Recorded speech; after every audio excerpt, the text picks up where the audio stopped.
Felicitations! It is me, Felicia Day. This is my podcast, and I'm really excited to be here. I have had a very, very busy October-ish-lessness and November-ishness.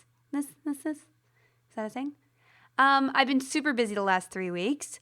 I'm so excited to tell you that I wrapped on a really awesome acting project. I'm also a producer on it. I'm an actor. I get to work with a lot of my friends who I got on board, and I can't even tell you any more information about it. I'm sorry. It's a secret, y'all. I got to shoot in Los Angeles, which was super fun until the fires came. So yeah, I've been on set for about 3 weeks, more than 3 weeks. Oh my gosh. It's been a while, and it's been such a great experience. I haven't been acting as much this year, and I think that's kind of caused me to have a lot of life crises, but also been a little bit sad in the fact that I got to work on a project that I'm really excited about. I think it's really fun, and with people I enjoy. It's just like the highlight. It really sees the year out in an awesome way, and I can't wait to tell you about it in the spring. So that's great. But it also was the first time I've worked for a prolonged period of time in Los Angeles. For the last almost 10 years, I've been working in Vancouver, which is awesome. I love Canada. I love Vancouver in particular. It's a wonderful city. But being able to drive to work is really awesome because even though I leave in the morning before the baby wakes up and get home after, I can always cuddle her while she's sleeping, and that's just self-centered for me, and I get to do it, and it makes me happy. But unfortunately, our shoot days where we shoot, when you say Los Angeles, I don't know, I have a hard time wrapping my head around this, but if you're not from Los Angeles, you kind of think there's a city, and then there's Beverly Hills is different, but everything just blends together, guys. It's like a pizza with too many toppings, It's like, oh, pepperoni is right next to an olive and a piece of pineapple. Delicious pizza, by the way.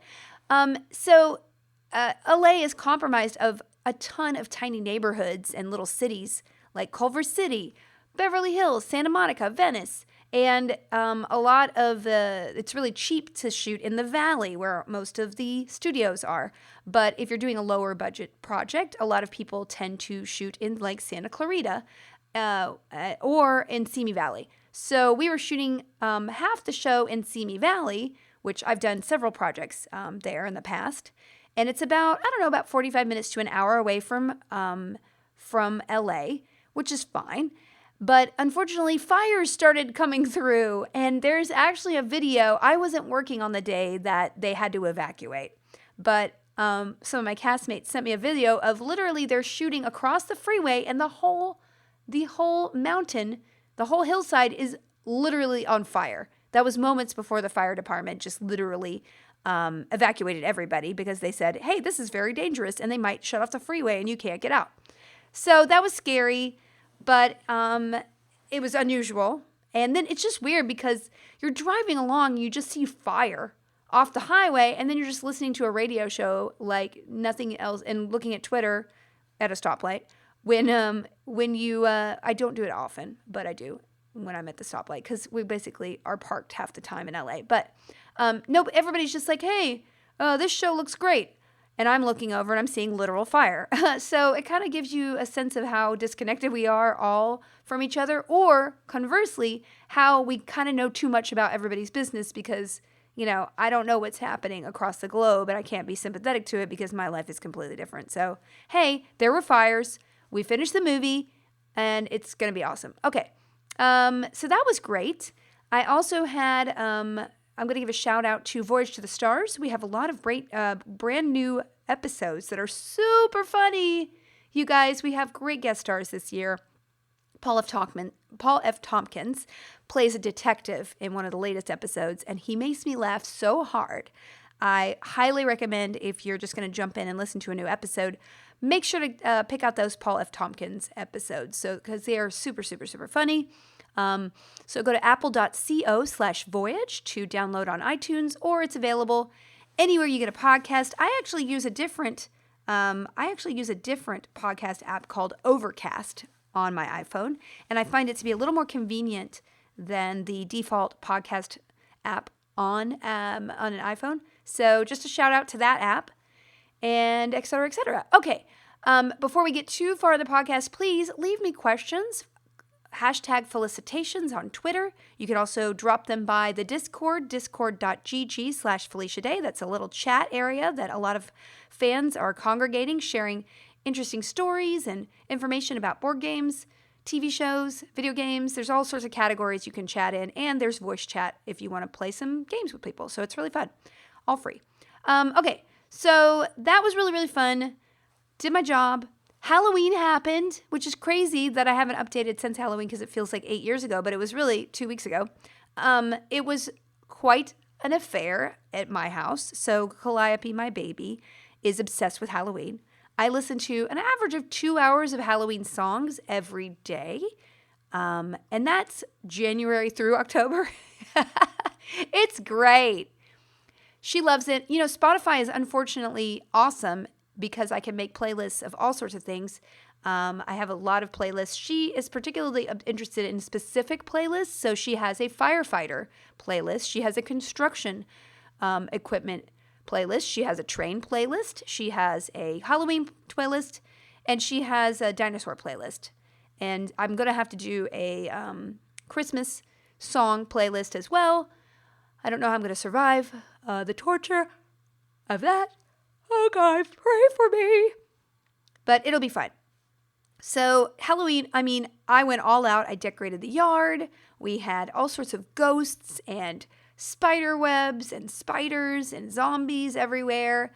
I'd already kind of set her up a little dress-up closet. I ordered, on Amazon, I just ordered, a handful of different outfits. Of course, she won't wear the cutest one, which is a giraffe. I don't know what her problem is about that. It's kind of amazing, but whatever. She really likes being the firefighter and the police officer and the surgeon. She's really into professions. Although yesterday she told me, I want to be an air conditioner when I grow up. I don't know what her air conditioner fixation was. She mentioned that she wanted to be an air conditioner for Halloween and thankfully dropped that because I bought her an adorable bat costume. And that was really super cute. She also was a black cat earlier that week. Of Halloween at her dance class. She does a little ballet class. And then she also dressed up like a police officer for half of Halloween. So, she took quite a tour. We went around a neighborhood in the valley. My friend Marissa Tancherone, one of the writers on Dr. Horrible, she has a 4-year-old who's adorable. If you follow Marissa's Instagram, she posts quite a lot of pictures of Benny Sue on there. And she's basically, Calliope idolizes her. She really doesn't like other children in general. She will reject any play date except for Benny Sue play dates. So it's kind of amazing. It's how I feel about Marissa too. I'm like, you're my favorite. So it's nice that they're friends, even though they're kind of a little bit far apart in age, relatively. As they get older, hopefully they'll be better friends, even. But it's so cute to see a gaggle of small children running up, filled with greed in their eyes. Calliope was like, not having me skip any house. She's like, no, that one. I want all the candy. And then eventually she was so wound up and that she just started screaming at people, I want M&Ms. M&Ms. No, M&Ms. Give me M&Ms. I'm like, I'm so sorry for her. So that was, I'm raising her right. M&Ms are delicious. Let's be honest. So that was Halloween. Really, really fun. I even wore a themed shirt that was a little bit on the nose, and then it had jack-o'-lanterns on it, and I had an orange wig on. I did post a picture of that, and I should have posted a picture of her as a bat, but she would not hold still for a picture, and there you go. So that's what I've been doing the last couple of weeks. It's really boring. I commend any actor who has an interesting online life, if they're on a series especially, because honestly, doing a television show or a movie is like, you wake up super early, you drive to work, you get your makeup on, you sit around, you work, you go home, rinse, repeat. And generally, this production I did was very firm about working 12 hours, but I always get there an hour and a half early because I do my hair and makeup before call time. Call time is like the time that we start shooting. And so there's a lot of rules about how long people can work, blah, blah, blah. Thank God for unions. But at the same time, all of us, generally are at work for 14 hours, not including commute time. So if you do a week of that, wow, you are not interesting at all. I did a lot of crosswords. I have the New York Times crossword subscription on my iPhone. That's the only thing that I kind of justify as far as a subscription with an app, because I'm like, please get off Twitter. It's not that exciting, Felicia. Get off there. Get off. I had to uninstall the app at a certain point. So I did, the one exciting thing that I did in the last several weeks was get my streaming computer set up.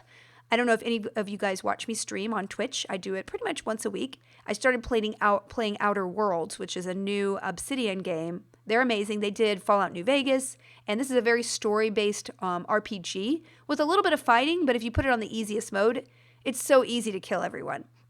And it's really about using your skills to get out of situations, exploring, stealing everything you can get your hands on. It's totally my kind of game. And I was able to start playing it on a new PC. I mentioned before that Newegg donated all the parts, and I hired a guy named Power GPU on Twitter to assemble it because I wanted to support people putting their own computers together. I just think, ordering a pre-built computer feels a little, convenient and is great for some people, but the idea that I could get a custom computer, and man, you guys, it's so awesome. I'm going to post some pictures in a couple days of me and that rig. I told him, give me all the lights, and I have rainbow lights all over everything. It's incredible. I'll post in the show notes, I'll post a link to the build so you can see what went into the computer. I literally put all the graphics on ultra, and they look so beautiful. I didn't realize what trash I was playing on before. No offense to anybody who doesn't have a tricked out rig. I mean, really, it's fine. It's fine either way. I was playing Assassin's Creed on my old rig and it was fine, but it is just gorgeous. The glistening, gleaming graphics of the water. So thank you, Newegg. Thank you, Power GPU, for being a cool dude. And yeah, it's kind of my biggest delight in several months. I haven't really been letting myself have a lot of fun. I think my book was awesome. It was so much work trying to get people to order and support, and everybody came out. Thank you so much. You guys made it a bestseller, and you really got it into the hands of a lot of people who maybe wouldn't have discovered it, but that kind of support got more visibility for the book, and I really appreciate it because I care about the book so much. But it really was just nonstop work from August to middle of October when I got back, and then immediately I started working on this other project. So wow, it's just, it's been a little bit of a whirlwind. Calliope's been very, very clingy, and it's hard as a mom to be like, I just went on book tour for 2 weeks, and then I have to go and do work every day, and I won't see you for days, and she kind of is a little monkey, and I'm doing my best. Parenting is hard, y'all. And so I haven't done a lot of me stuff because any spare time I had, I have to spend it with the baby. And so getting this rig set up has just been such a highlight for me, and I'm just excited to, just have fun and stream and just talk with you guys. So thanks for that. That's basically what's been going on. Oh, and last exciting thing in my life, which is you guys are going to be blown away, and I'm sorry that my life is so glamorous that I have to tell you guys about things you'd never be able to do, but I have a compost heap that is bitchin' right now. Oh yeah, this compost heap, if you've seen dirt, you've never seen pretty dirt like this. This compost, and I don't know if I talked about this before. I got this compost heap thing. It's like a pink bin that you spin. And at first I was so excited because I'm like, look at all this food waste that we throw out all the time. I'm going to put it in this compost. And I was warned that it was really stinky and uncomfortable and pain in the butt. But I was like, no, I want this. I want this in my life. I want to do something good for the world. I want us to be, more earth-friendly and also more self-sufficient. And hey, we could use beautiful dirt. And then after about a week of putting compost in the backyard with dry leaves, I was just almost throwing up into the compost heap, opening it up. These soldier fly maggots started moving in. And these are inch long, segmented, so dune-like worms. And I'm freaking out, and I'm having to put gloves on and a mask on to put stuff into the compost. And I'm just it was disgusting, y'all. So I almost abandoned it. And then, I was like, you know what? You could get through this, Felicia. You could do this. And so I just kept at it. And the compost has turned into this beautiful, rich, black earth. And I'm just so proud of it. And I keep adding to it because, it fills it up. And then the compost kind of it goes down. It shrinks because all the water goes out and blah, blah, blah. I mean, it's still freaking disgusting. It will smell, especially after you put new compost in and you twirl it. You're supposed to twirl it and mash it up every day. I do it every 3 days. I'm lazy, but you get in there and you're just disgusted. But then it turns into real, it smells like dirt. It's so good, you guys. I would not recommend having like an open compost bin because I would imagine animals would like get into your yard and stuff. There's all these rules about what not to put in your compost. Like you can't put meat. People say don't put onions. There's a whole list. And I got a book and I started glazing over when they talked about measuring the pH of your compost. I was like, okay, I know a lot about a lot. I don't need to know this much about compost. Bottom line is it's not, when you start it, it's gross. But then when you're empowered and you're like, look, I have a whole jar full of food waste that I would have just thrown in the trash, and look at me, I'm putting it to good use. I'm going to have a vegetable garden. I have a little herb garden going on. And as soon as this batch kind of machinates, I'm going to take it out and I'm going to make a herb garden. It's going to be awesome. So anyway, that's kind of, I have to say that's one of my proudest achievements this year. That and all the work I've done in my book. But the compost is just one of those things I was like, I'm going to do something I've never done before. And I don't know anything about it. And I'm just going to leap in. And I'm going to overcome resistance when it gets hard to get through it, to get to the other side. I was kind of channeling a little bit of the vibe of my book. And I don't know, I feel pretty good about myself. So anyway, that's been my personal month. And let me just say what I consumed before we get into some questions. I wanted to give a shout out to Sean Sandelook, who maintains this podcast as a mod, and he also does a wiki at felicitations.fandom.com. That is an awesome resource to go to see all the books that I recommend and things like that. He is so awesome, and so thank you so much, Sean. I listened to a lot of podcasts in the last couple weeks because I was driving about an hour back and forth to work every day, and I haven't been reading as much. So the podcasts I was catching up on were some that I've recommended in the past. History Chicks. I've listened to a couple of episodes of that, of some silent film actors and Pocahontas, and, they're just really good. They're just two women who I really enjoy, and they research their stuff. It doesn't feel like they're just reading from a Wikipedia entry. In a sense, they've read like 4 or 5 books around the subject that they are talking about, and I always feel like their enthusiasm and storytelling abilities are so good. So I highly recommend that podcast. Our Opinions Are Correct.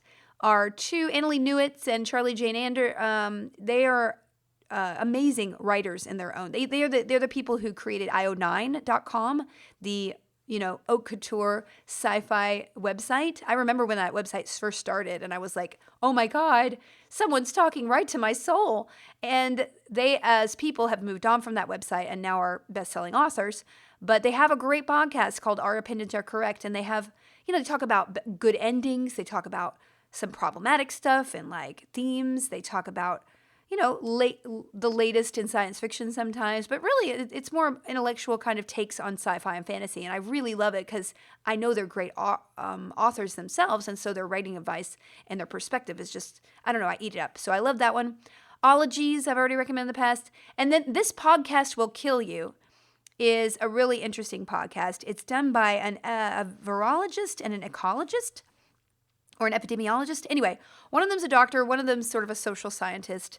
Pardon me if I'm not, describing them correctly. But anyway, if you ever want to listen to 2 hours on syphilis, just go there. Sometimes they border a line into, the Wikipedia entry said this, but they are like experts. So I learn a lot. And I want to know about gonorrhea. What's up with that? So those are the podcasts I kind of ate up and caught up on Voyage to the Stars, which is really funny.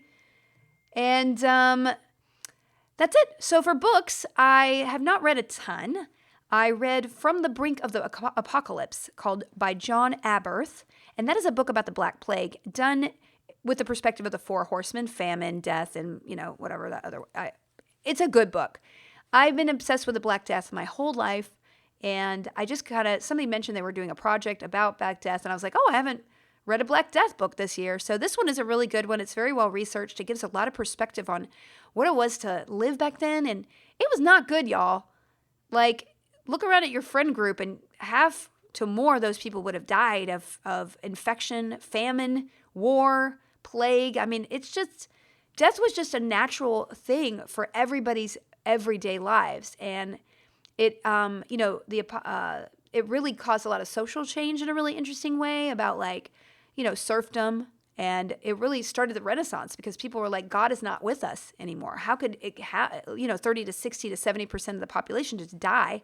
And it would resurge, throughout the next 100 years or so. Every couple of years, it would be an outbreak, and 10 to 20% of everybody you knew would die. And like living with that, we don't have any perspective about how humans used to live, right? And so it's kind of hard to get in their head about what they wrote about, what their problems were, their perspective on life.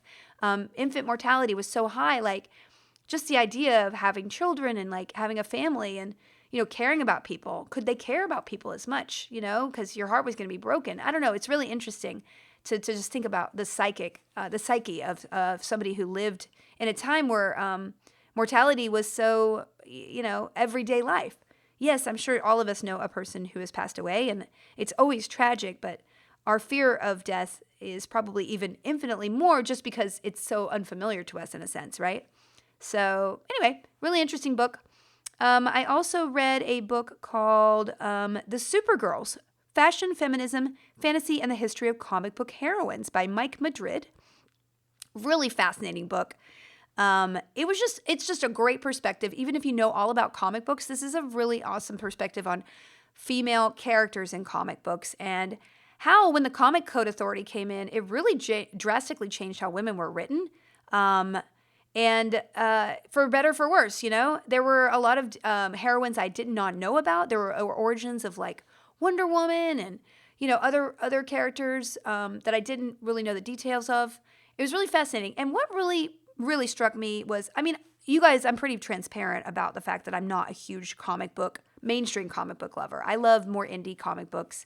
And superheroes, I've never really like felt like they resonated with me in an organic way. I always felt like an other or an outsider kind of looking at something that it's like this is a perspective on life that I'm not really connecting to until I read like Miss Marvel, comics. I was like, oh, this is doing something different. I really did love also Matt Fraction's writing on Hawkeye, and there's been some runs that I really loved. For a while, many years ago, they approached me to write Supergirl, and I read like 200 episodes or issues. I read pretty much every Supergirl ever written, and I couldn't find an angle. I found an angle that they didn't respond to, but it was really like deconstructing Supergirl because she's not that great a character. I'll just be honest with you. I have not caught up on the TV show, and I hear they do amazing things with her. So I'm actually reading this book is inspiring me to go and see what they've done with Supergirl to make her a more kind of like nuanced, in-depth character. But in the comics, she doesn't stand alone in a sense, right? And it's really interesting, kind of the perspective of like, why are all the super heroines girls? Supergirl, Batgirl, we do have some, Catwoman. We have some now that kind of evolved, but the beginning was very girl. And there was a quote that I really love is, the only thing from the book is, the only thing that is certain is that America loves a princess, but not a queen. A princess is a young, pretty, and less threatening person than the queen. A princess never needs to grow up and become a ruler. That is why there will always be a Supergirl, but never a Superwoman. And I found that quote to be really interesting. So I know that modern day comic books have turned the tropes of superheroines in comics on their head, and I think that's awesome. So, some of the perspectives on this book are a little, that's kind of like a 5-year-old book or whatever. They're a little outdated because I feel like now we're innovating in a way that I'm really engaged in superheroes a lot more, especially on screen. But anyway, it's just a really cool historical survey if you're interested. And then I also read a book that was not nerdy at all called Beautiful Ruins by an author named Jess Walter. He's one of the preeminent novelists of our time. He's won a lot of awards. And this is a really interesting book about, it's about Hollywood a little bit. He obviously knows a lot about Hollywood, and all of his insight into pitching in Hollywood and how Hollywood works is really fascinating.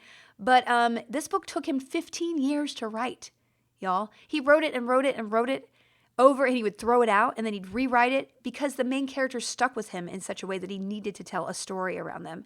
And the ending of, the book is just wonderful. It's beautiful. I really want to try to mix up the things I read to not only do genre, but kind of read other books. So I'm inspired to kind of incorporate other flavors of writing into my own works. So anyway, I really want to write a novel in the next couple years, and I have a couple of ideas, but I'm trying to really dig deep and really make sure that it's something I want to dedicate myself to, because I have this idea that, I talk about it in my Embrace Your Weird, that, you have to have all the answers or you're not meant to write something, and that's totally wrong. This guy is a professional novelist. He's been lauded with every award, and yet this book eluded him. For 15 years, he would just rework it and tear it apart. And so I think the mentality that I have for like making things is very internet, like make it and put it out immediately. And if it doesn't come out easily, just throw it away. And I've just really struggled to throw away that thought process, because the more that we can, dedicate ourselves to something, and the more it sticks with us and it's important to us, it doesn't matter how long it takes us to get it out.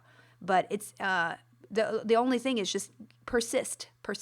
So I read the book for two different reasons, and it exceeded my expectations in both. Okay, the books that I have on the docket for the next couple weeks are, I got some trashy stuff I have a mystery set in ancient Roman times called Vestal Virgin by Suzanne Tyrpak. It looked really good. I got 2 arcs in the mail for books that are coming out in 2020. I have The City We Became by N.K. Jemisin, and let me just tell you guys, especially if you know anything about New York City, this is going to be a transformative book. N.K. Jemisin is one of my favorite authors. She's won every Hugo there is, but this is an urban fantasy. She generally does more fantasy, straight fantasy, and this is an urban fantasy, and really, it's haute couture urban fantasy. It's so wonderful, so rich, and there's a sense of place that's so incredible in this book, but also I think if you know New York, which I don't really know a lot about New York, if you know New York, you're going to have a whole another layer of, oh my God, this is really just an incredible, incredible piece of work. And I have another book called The Last Smile in Sunder City by Luke Arnold. And I don't know anything about that one, but I got it for free as an ARC, and I'm going to be reading it in the next couple weeks, and I'll let you know. Okay. Wow, I've been talking a lot. I really missed you guys. I want to change my pattern of release to do every 2 weeks again, because I think now that things with the book have died down, I will be able to update a little bit more and also have a little bit more in my life to talk about. From now until the end of the year, I'm just doing holiday stuff. I'm catching up I have to do my taxes. But I also am just kind of preparing for 2020 and finishing a huge writing project that I have on my docket. And I'm kind of behind I'm 2 months behind, so got to get cracking on that. So I will be updating a little bit more. All right, let's do a couple questions. Prometheus Fire asks, have you seen the Hot Ones on YouTube? And how does she think she'd fare if she ever did it? Also, how do you think you'd do? Okay, Prometheus, I'm not sure who you're asking. Has she seen it? How do you think you'd do? Are you talking to Sean Sandalooky Look? I don't know, Sean. You got to tell me about your stomach. Is it good or is it bad? I will not do the Hot Ones. Hot Ones is a show about people being interviewed while they're eating spicy hot wings. And I have to just tell you guys, this has been done a lot. It's not new. I'm sure they do it brilliantly, but there was already Hot Pepper Gaming forever. And I think that they have a TV show now with the hot wing thing. I have gastritis and GERD, and I have acid reflux problems, so I've always refused to do anything where we eat something crazy. I did an episode of Smosh Games this week, which was super, super fun, where you put and the thing was, they offered me a bunch of options, but the one I picked was putting your feet into a pair of Crocs that were filled with a mystery substance. It was gross, I will admit. But it was not eating something gross because I have too many stomach problems I'm not going to break my stomach for web video. So I will not do it. I would not fare well. And I would probably, I'm not kidding, for 3 weeks afterwards, suffer and have a stomach ache. So 100% no. I once, when I was first had the baby, I wanted a pizza so bad. It was when the baby was like a month old and I was so tired. And I wanted a pizza from this place called Pitfire Pizza in LA. And it's a really good pizza. And they had this, and I just wanted something with pineapple on it and maybe like some pepperoni. And instead of getting pineapple and pepperoni, they had this this pizza called Najuda, Njuda, I think. Anyway, I didn't know what it was, but it looked good. I was like, oh, it has some special sauce. It has this Najuda. Maybe it's a sausage. I just assumed it was sausage. So I got it, and it was like dollops of just red paste, kind of like tomato paste. And I was like, all right, I'll eat it. And it was kind of spicy, but it wasn't horrible.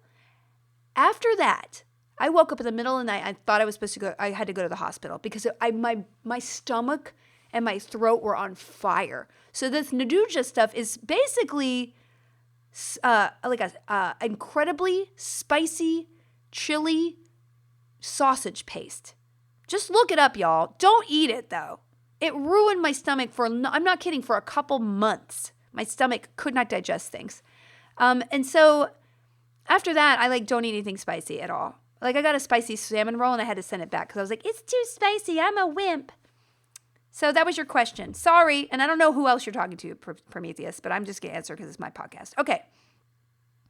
Scruffagette asks, please share your organic makeup finds. Thank you. Wow. Okay. So the other day, about a month ago, I posted an update on Instagram that I had just gone to the...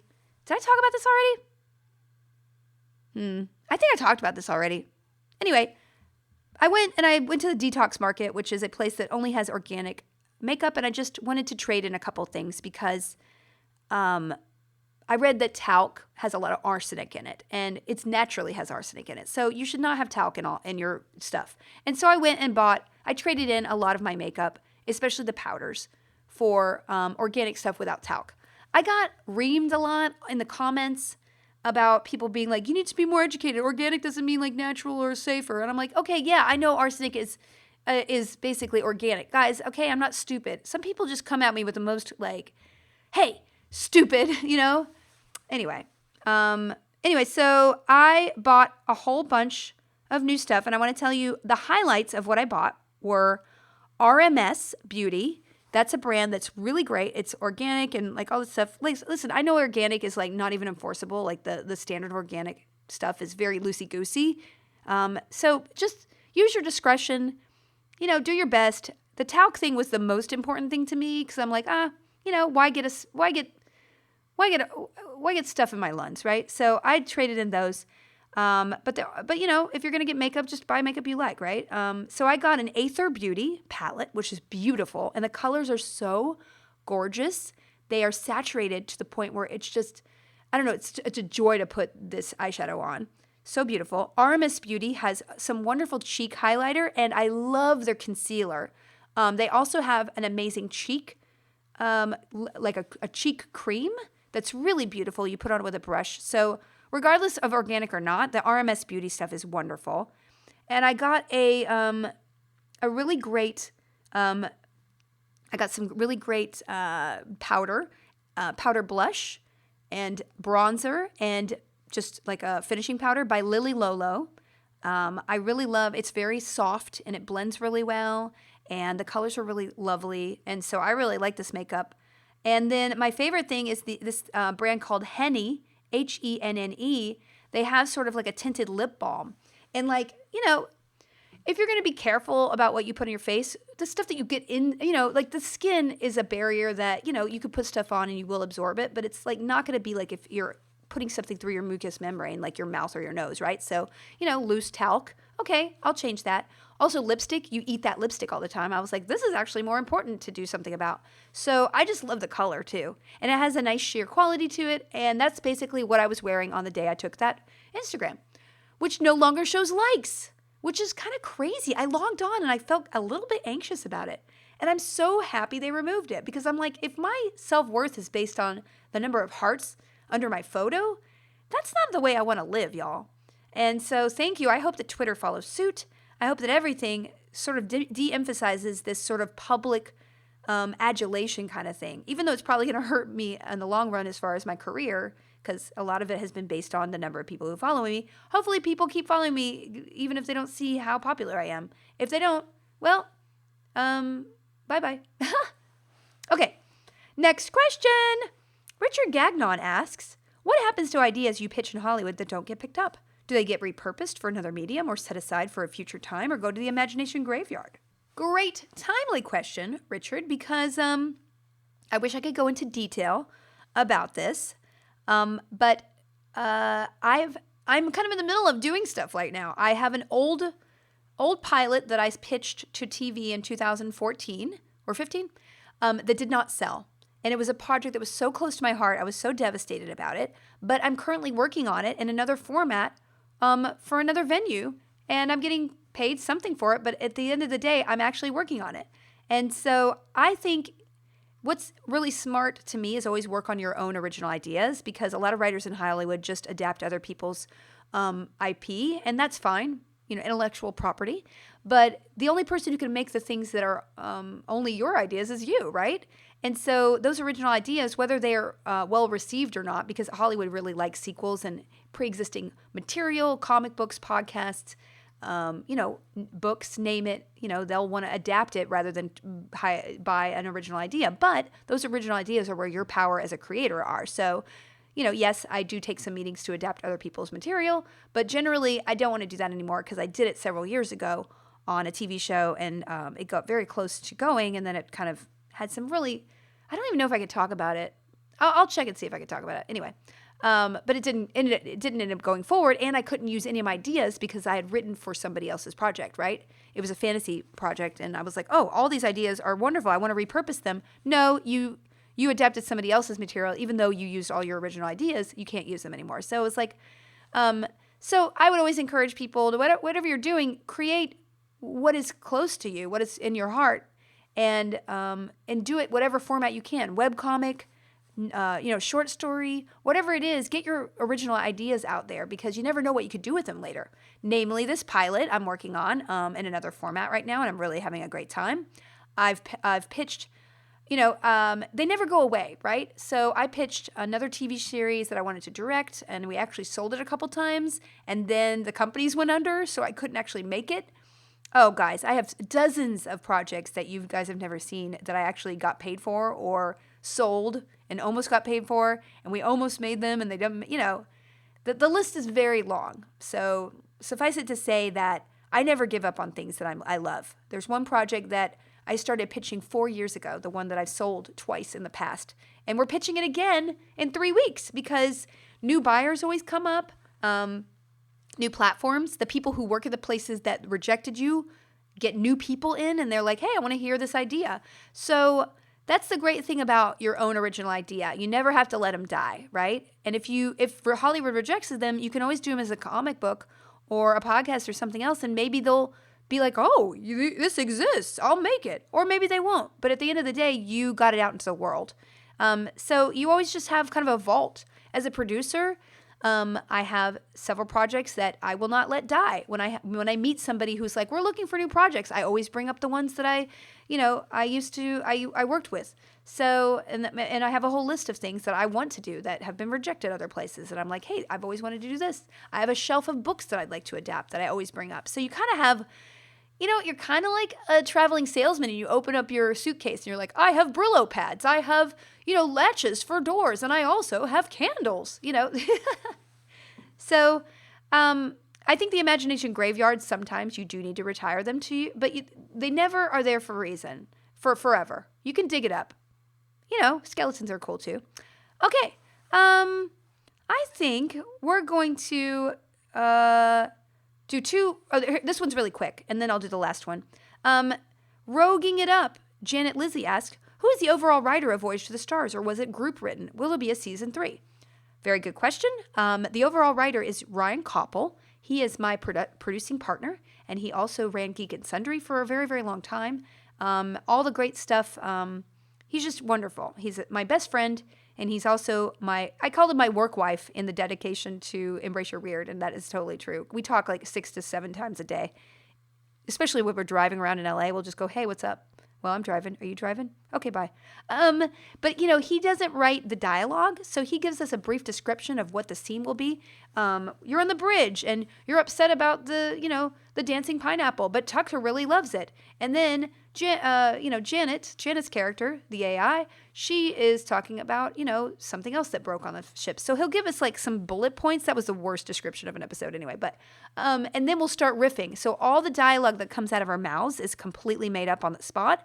But we wouldn't be able to do that magic without Ryan plotting out a arc to the episode that makes sense. That way we're not wandering around like being surprised by, oh, I thought we were supposed to go to the planet, and now we're on another ship. We're never going to have those. We all know that we're safe and we have somewhere to go, and we can do whatever we want between A and B. So that's what's wonderful. And as far as season 3, I'm really hoping. But we're in the middle of season 2 right now. We have another record this weekend. And so we're still playing those episodes out. So just download. The more you support and spread word, the more episodes we'll probably make. Last question. Big Jeff VO asks, what are your top 3 vacation spots you want to visit before you die, and why? P.S. You're a breath of fresh air, and your positivity in this negative world we live in is so appreciated. Can you give us anything on projects you're working on? Thank you. Aw, Jeff, thank you. Well, I've talked about, in vague terms, about a lot of projects I can't tell you more about in this podcast, so hopefully you're listening. Thank you for my fresh air. I do sometimes steep myself in negativity. My project just ended yesterday, and I noticed that I'm down today, but I know that I always get down for 2 to 3 days after a project ends because, you're on set 12, 14 hours a day with the crew, with your co-stars, you're having fun and laughing, and then suddenly it's all gone, and it's like a loss. You kind of have to create a family every time you're on a set, and it ends, and then you might never see anybody again. You might. I mean, I think that, this cast of this project, I think we're going to have a text message chain going on for a long time. But sometimes you don't. And so it's what I signed up for, but it is sad. So I'm like, knowing that I would be sad today, I'm like, you know what? Just go shopping. And I bought a jumpsuit, and it looks hot. So to answer your first question, what are your top 3 vacation spots you want to visit before you die? Okay, this is easy. Japan. I have to go to Japan. I want to see everything in Japan. I am dying to go to Japan. I really want to go to Peru. Peru is like Machu Picchu. I'm fascinated by, I read that amazing book, 1491, which was incredible, and learning so much about the Inca, the Aztecs, the, Mayans, all sorts of cultures that are so fascinating and so much more interesting than, the casual knowledge base allows us to be. Like, I just want to see, I really would love to go to Peru. And I would love to go to Africa. I would love to go to safari. I'd like to do it in a way that I feel like I'm supporting the local businesses and not exploiting, that kind of ecotourism. I don't want to be just a person shut up in an elite cabin. I don't like that sort of resort feel. I want to be in a place where I know that I'm supporting people locally and not just some person who's kind of like closed off from how people live there. I love cultures. I love to experience different ways of living. I think that's why I like sci-fi and fantasy.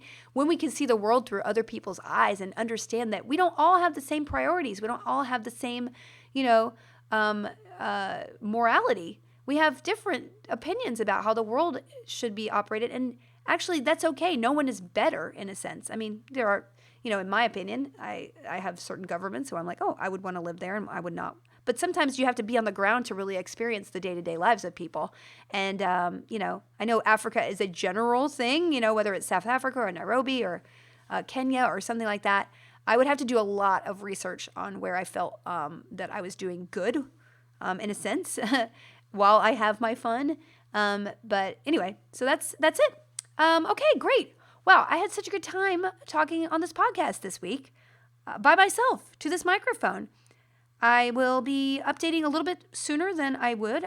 Next week, I am going to D.C., Washington, D.C., y'all. This is the last thing I'm going to leave you with, because the Codex outfit from Date My Avatar is going on display at the Smithsonian in the new acquisitions wing.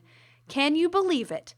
The outfit is on display, I think, starting yesterday, and I'm going to see the outfit in person, and then I'll be at Louisville GalaxyCon after that.